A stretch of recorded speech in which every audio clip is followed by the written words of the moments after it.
Bonjour à tous, j'ai fait aujourd'hui le déplacement à Sérilly, dans l'Allier, où réside désormais mon invité, un artiste qui a sans doute l'un des répertoires les plus réjouissants de la chanson française. Bonjour Richard Gottener. Bonjour, comment ça va bien les gars et les filles? Je crois que nos auditeurs vont bien. On a choisi pour ce Hit Story votre dernier titre, donc qui a été dévoilé cette semaine, Les Moutons. On reconnaît bien votre patte dans cette chanson humoristique, mais il y a quand même un fond sérieux qui parle de politique.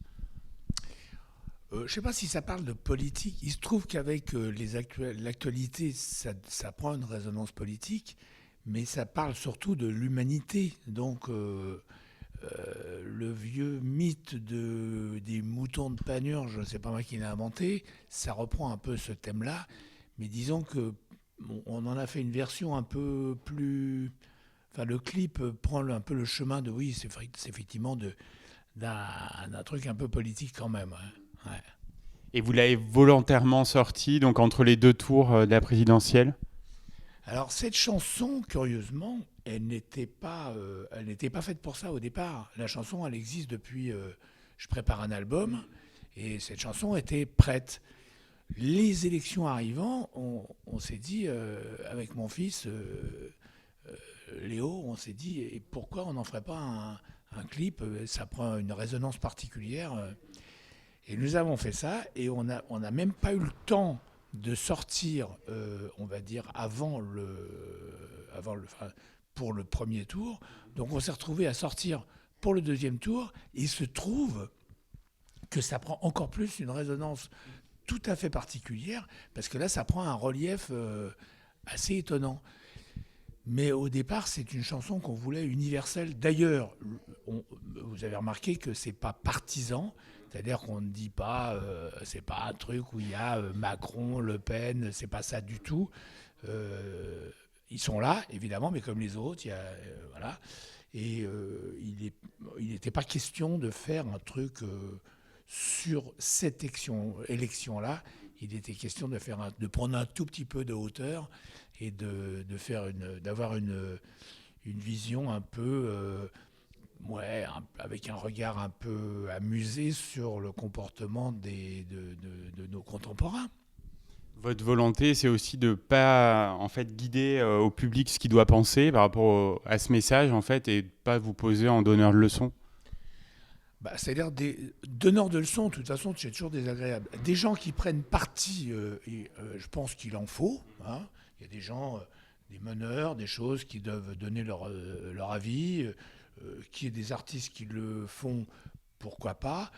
Moi, je préfère, plutôt que d'indiquer, de dire votez machin ou votez machine, je préfère parce qu'il y a la réponse. En fait, la réponse, elle est quand même dans ce clip, elle y est. Ce que j'ai envie de voter, c'est dans le clip.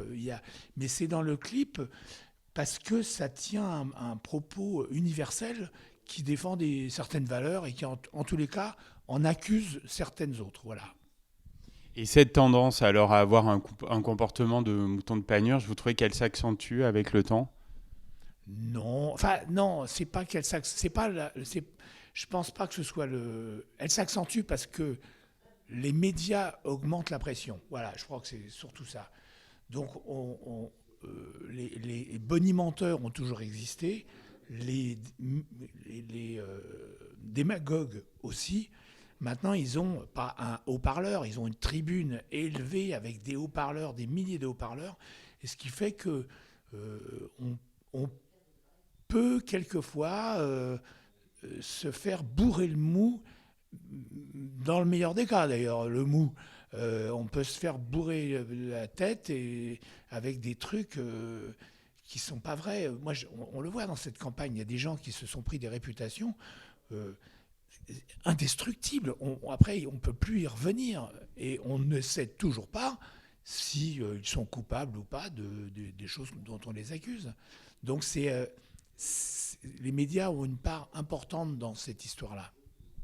Cette interview est enregistrée donc dans un bistrot de Sérilly qui a servi de cadre au clip. Oui, moi, j'avais envie déjà connaissant de peu l'endroit, d'abord de trouver un endroit un peu qui sent un peu la France.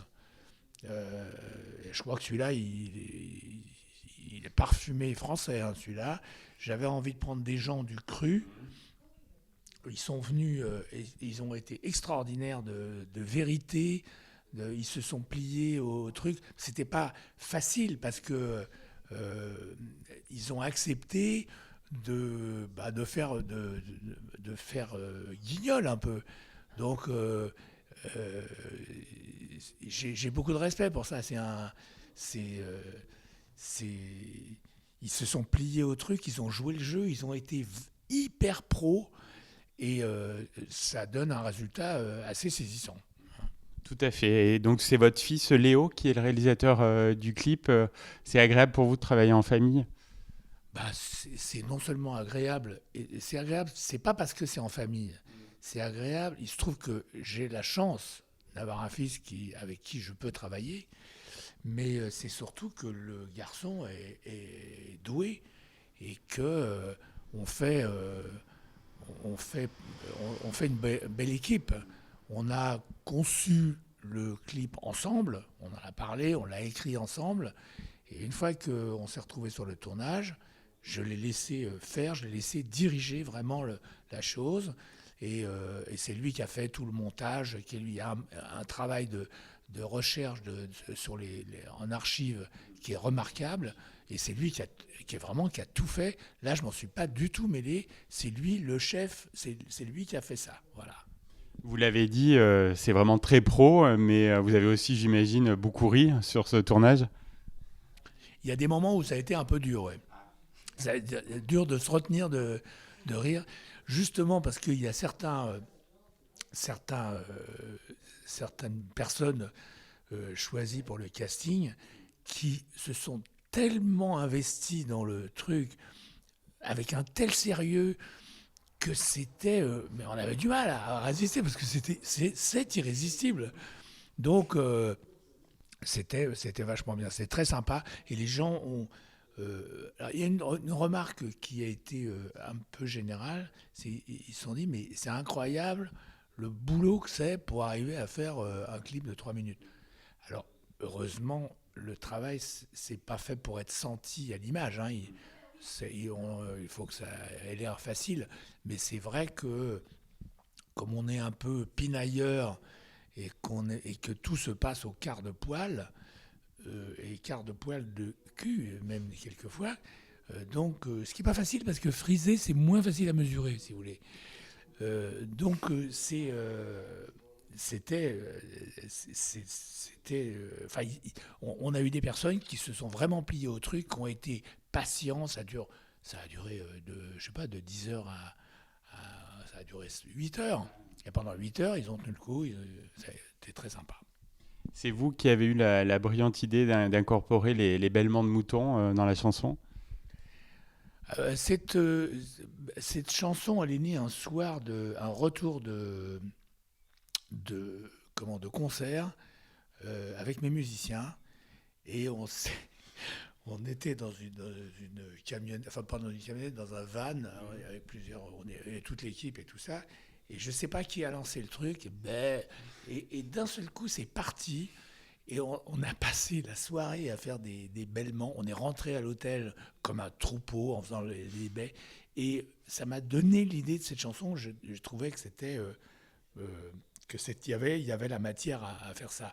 Le mythe du mouton de Panurge, moi, j'aime bien, si vous voulez, les sujets universels. Je crois qu'une chanson, la chanson, d'une façon générale, aime bien les sujets universels. Quand on parle il ne faut pas que ça parle de soi, il faut que ça parle de l'autre, il faut que ça parle de nous, une chanson. Une chanson, c'est fait pour un ensemble de personnes. Si je raconte ma vie, on s'en fout. Si je raconte la vôtre, on va s'en foutre encore plus. Non, je déconne. Et non, il faut qu'on raconte notre histoire. C'est une place publique, une chanson, où il y a des bancs, on peut s'asseoir et profiter de la chose. Au-delà du message, c'est un titre très efficace qui reste bien en tête. J'en suis témoin. Alors ça, moi, je ne peux pas faire de commentaire là-dessus parce que euh, c'est magique quand on trouve le truc. Je ne peux pas vous en dire plus. C'est toujours un... On ne sait jamais à l'avance ce qui va sortir de nos marmites quand on commence à faire une chanson. On ne sait pas. Et donc les moutons font un véritable buzz depuis que vous avez dévoilé le titre. Est-ce que vous attendiez à ça? Non. Évidemment, je le souhaitais, mais je- c'est difficile à calculer ça. Il se trouve, je pense que l'actualité conjuguée au thème fait que ça, que le frottement fait quelques étincelles quand même.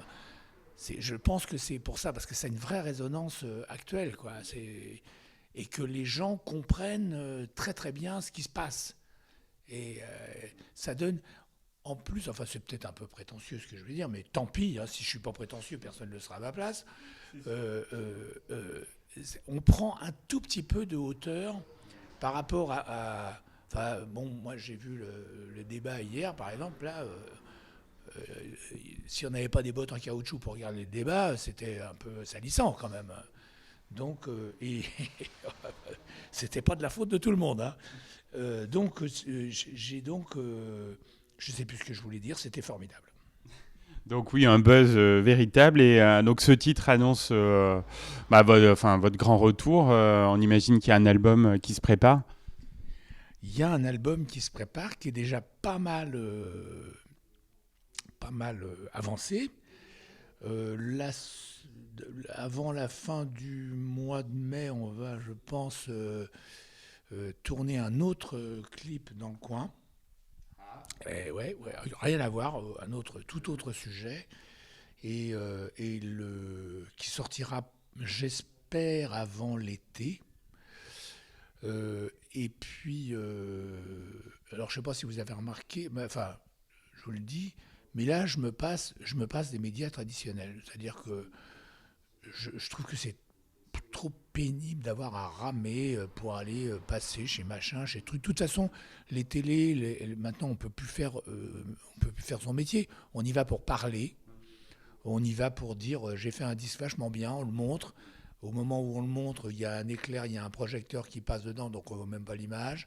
Euh, et puis moi, je ne suis pas là pour aller montrer mon disque, je suis là pour... Moi, je suis un amuseur, un poète, je sais pas, je sais pas ce que je suis, mais un fantaisiste. Mais je suis là pour amuser les gens. Ça ne m'intéresse pas d'aller à la télé pour dire, vous savez, je suis un amuseur. Non, j'ai envie de montrer les trucs que je fais. Voilà. Et apparemment, vos soucis de santé aux cordes vocales sont derrière vous.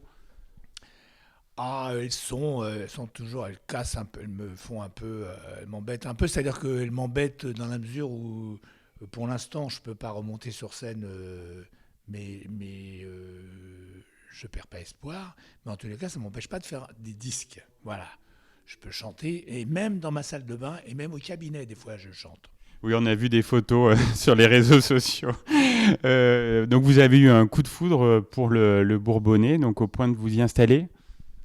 Exact. Ouais, bah oui. Alors, c'est vraiment un coup de foot. J'aurais jamais pensé, vous m'auriez dit ça il y a 2 ans. J'étais. Non, j'aurais jamais imaginé ça. Et puis les circonstances ont fait que bon, je me suis retrouvé ici. J'ai trouvé une maison très sympa. J'aime bien la campagne bourbonnaise. Ça ressemble un peu à l'archétype de la campagne française. Voilà, c'est l'idée que quand je rêve de campagne française, je vois ça. Et donc j'ai pu arriver, le jour qui ouvre les yeux, et puis voilà, tout est bien. Non, c'est vachement bien. Et les gens en plus sont très sympas, ils sont très cool. Il n'y a pas de, ça presse pas, il n'y a pas d'urgence, il n'y a pas de, voilà, je suis bien. On sent que vous êtes bien intégré, en tout cas dans la population locale. Est-ce que vous avez conscience, Richard Gottener, d'occuper une place particulière dans le cœur du public? Vous allez me dire, c'est pas à vous de le dire, mais en tout cas, moi, c'est mon ressenti. Bah, puisque vous me soufflez la réponse, je vais vous dire, c'est pas à moi de le dire. Je le souhaite évidemment. En tous les cas, je fais très attention à pas. Moi, je m'en fous d'être dans le. Je fais pas. Je prends pas le devant de la scène ni de la lumière. Pour prendre la lumière, je m'en fous. Je suis pas là pour ça. D'ailleurs, quand je fais les choses, je suis chanteur un peu par défaut. C'est-à-dire que j'ai personne d'autre pour qui faire mes trucs, quoi. Donc je les fais moi. Mais pas pour qui faire des. Je suis le premier instrument de mes bêtises, quoi. Donc, oui, je suis là. Ce que je fais, c'est fait pour plaire quand même. C'est pour séduire, c'est pour ravir, c'est pour faire rire, c'est pour faire pleurer, c'est pour émouvoir. Je sais pas. Enfin bon, c'est ça, je crois, le rôle d'un artiste. Hein. C'est de raconter les histoires des gens. Et c'est en ça que ça peut avoir. C'est en ça que ça peut être important voilà, dès que les gens vous aiment. Eh bien, merci beaucoup, Richard Gottener. Donc, je suis vraiment ravi de vous avoir rencontré donc, pour ce Hit Story. Et on invite tous nos auditeurs à aller voir donc, le clip des moutons, si ce n'est déjà fait. Eh bien, écoutez, oui, il faut aller sur YouTube, il faut partager, il faut que la boule de neige fasse tache d'huile. Voilà. Tout à fait. À bientôt, Richard. À bientôt, les gars, les filles.